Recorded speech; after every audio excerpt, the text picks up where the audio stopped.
Halo minasan konnichiwa, apa kabar semua? Ini langsung dari Tokyo, dari lantai 5 ini ya, downtown Tokyo. Hari ini saya akan membahas agak spesial ini. Biasanya saya suka membahas topik olahraga, sepak bola, atau serba-serbi Jepang ya.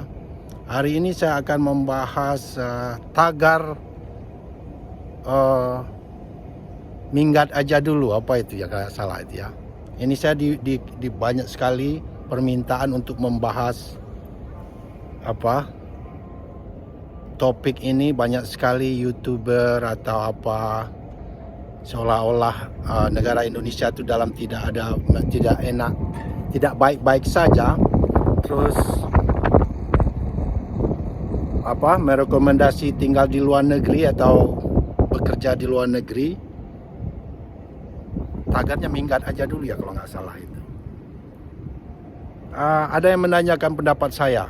Mungkin mereka menganggap saya sebagai orang yang hidup Indonesia yang hidup di luar negeri.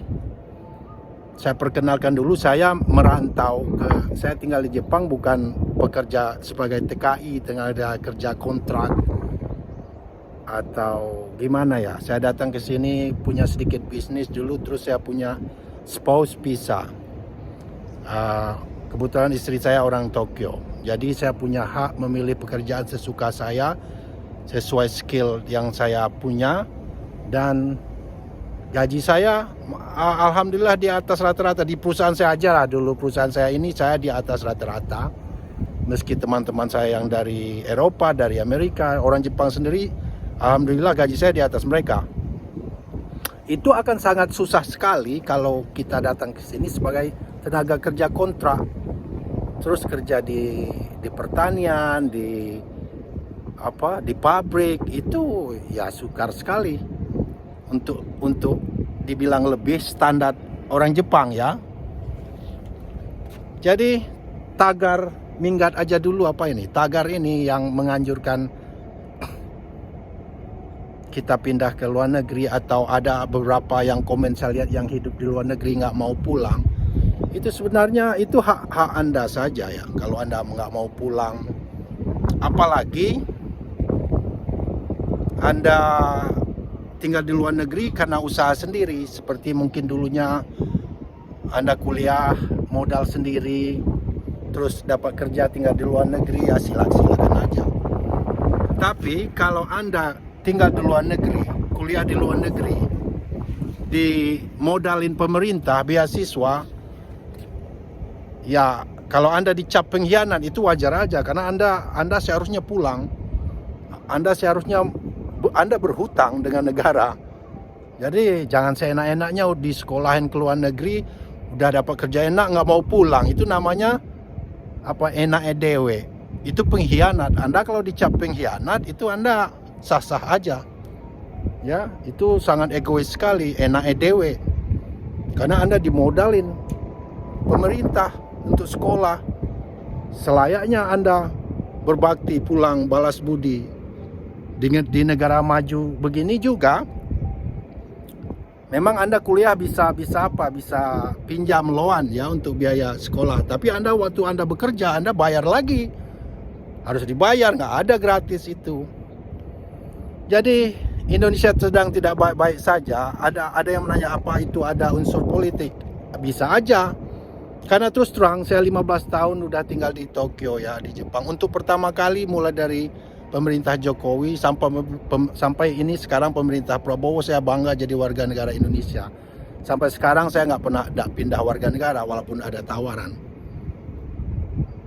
Kenapa? Saat inilah Indonesia itu betul-betul negara yang menunjukkan harga dirinya, negara yang tahu kelebihan dia. Masa selama ini kita pasok gas murah ke Singapura, sementara di dalam negeri jual mahal? Itu jongos sekali, itu diperbudak-budak sekali, itu bodoh luar biasa. Nah, zaman Prabowo sekarang mereka tegas nggak mau ekspor gas. Siapa peduli? Semua negara juga mikirin Amerika sendiri, American first. Jadi Indonesia harus Indonesian first.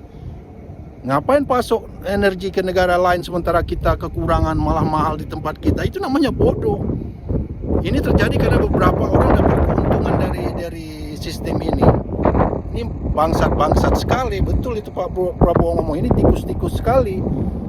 Jual negaranya demi sakunya pribadi dari dulu. Masa aspal aja kita import, di dalam ada kan? Kenapa? Karena dia dapat komisi di sana. Beli kapal di luar negeri, pada pal ada.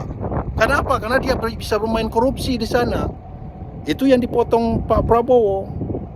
Jadi terus terang banyak yang nggak suka. Kenapa negara-negara maju atau Singapura yang jelas nggak suka? Maka mereka akan bermain, mereka akan menggunakan proksi-proksi.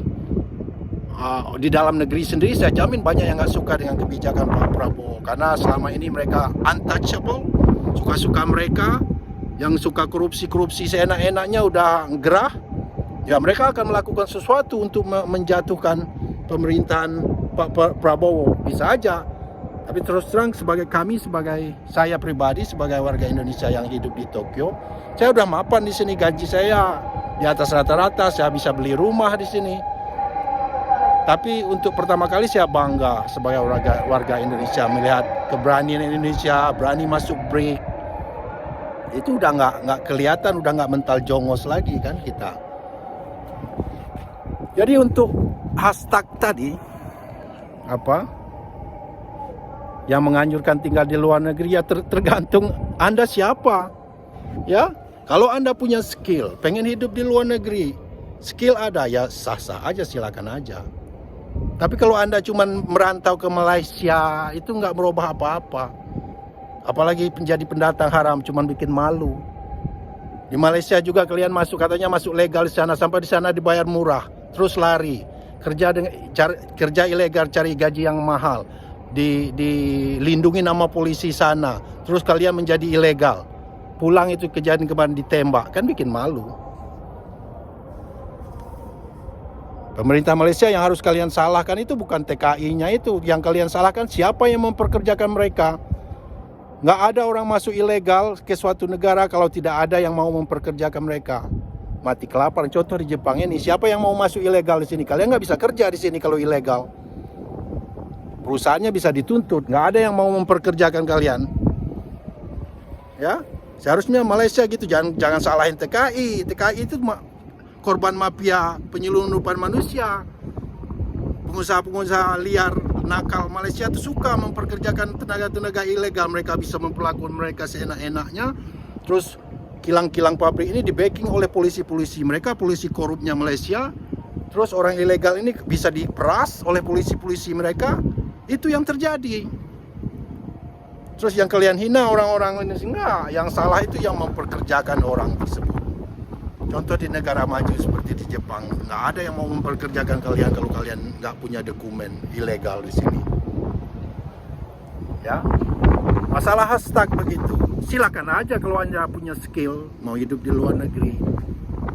Tapi menurut saya pribadi saya kasih tahu, nggak ada negara yang baik-baik saja saat ini. Amerika nggak baik-baik saja. Kanada juga nggak baik-baik saja. Eropa nggak baik-baik saja. Parah ekonomi mereka. Di negara Eropa itu ada yang kena pajak 40%. Di Jepang ini aja bukan nggak baik-baik saja. Yen itu sedang jatuh-jatuhnya sekarang di Jepang. Negara termaju di Asia lah, nggak baik-baik saja. Jadi jangan nyalahin Indonesia nggak baik-baik saja. Semua nggak baik-baik saja saat ini. Kondisi dunia perekonomian kita nggak baik-baik saja. Apalagi di perang di mana-mana, perang di Ukraina, di Gaza. Ya. Itu menurut pendapat saya. Di Jepang aja sendiri kalian gaji kalian itu potong asuransi, potong pensiun, bla bla bla, bisa 25% sampai 30% dipotong gaji kalian. Pajak konsumsi, bla bla bla. Bukan enak. Biaya hidup makin tinggi juga naik. Sudah lama 15 tahun saya di sini, 2-3 tahun terakhir ini baru naik barang-barang Jepang secara drastis 20%. Sementara gaji nggak naik di sini juga. Biaya hidup tinggi. Ya. Jadi tergantung orangnya.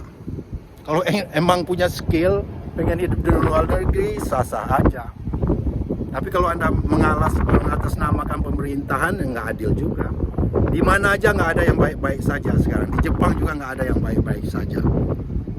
Kalau Anda tinggal di luar negeri merasa mapan nggak mau pulang, silahkan aja. Saya pribadi, saya tinggal sini merasa mapan, tapi saya terus terang, saya nggak mau nukar warga negara saya. Kenapa? Di hari tua saya pengen pulang, saya pengen berkebun, saya pengen hidup nyaman, saya pengen nggak ada pressure. Hidup di kota di negara maju itu bukan enak. Saya pengen dengar suara azan, saya muslim soalnya. Ya, saya pengen nikmatin hidup lah di lingkungan muslim. Ya saya pengen pulang ke Indonesia. Makanya dari sekarang saya investasi. Saya beli kebun sawit, kebun karet, apa aja kayak investasi. Jadi pas kita pulang kita nggak perlu kerja lagi. Pas kita pulang kita mempekerjakan orang, jangan kerja lagi. Siapa yang mau bayar saya 60-70 juta sebulan di Indonesia? Ya kita harus jadi pengusaha lah, jadi investor lah. Karena saya orang Sumatera, saya pilih perkebunan ya. Ya kalau bisa syukur alhamdulillah bisa 30-50 hektar sudah hidup enak sampai mati juga, nggak perlu kerja lagi. Ya begitu tanggapan saya. Yang meminta komen saya masalah ini, tagar ini, itu pendapat personal opinion saya. Ya silakan diambil, silakan setuju nggak setuju, itu pendapat kita pribadi masing-masing. Silakan komen. See you, bye bye, langsung dari Tokyo.